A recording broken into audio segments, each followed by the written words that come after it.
Работна група од Министерството за внатрешни работи ќе утврдува кој во иднина е за полицаец, а кој не.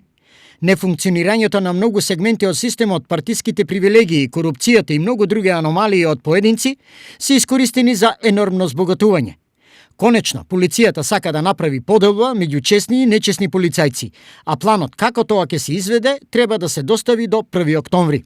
Она мала група на луѓе, повторувам, мала група на луѓе која што е во институциите, посебно и овде во Министерството за внатрешни работи, која што го компромитира и работењето на сите останати во Министерството и ја руши довербата на Министерството, навистина низ процес на ваква селекција или проверка да се утврдат сите можни факти и да на крајот од краиштата дојдеме до констатација за тоа кој треба да биде дел од Министерството за внатрешни работи, кој треба да работи во ова министерство, да ги остварува интересите на граѓаните, а кој не. Дека селекција меѓу добри и лоши полицајци и чистка меѓу нив треба да има, се согласуваат и граѓаните.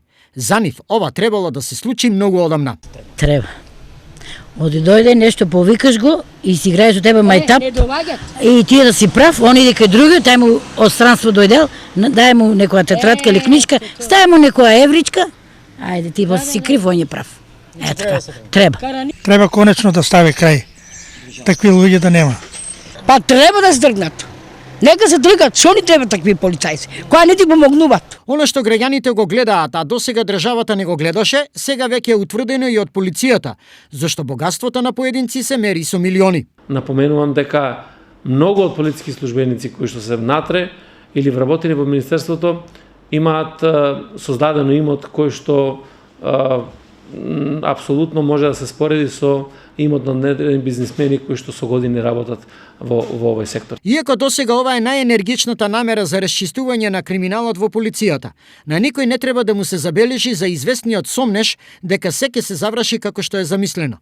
Долго споменуваниот ветинг е добро искуство во некои земји, но тоа не е гаранција и за нас. Скептицизмот во случајов доаѓа од многу правци и тоа не само поради туѓо, туку и поради лично искуство.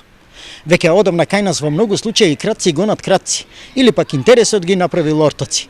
Сега е време на најавен ветинг, па ќе видиме.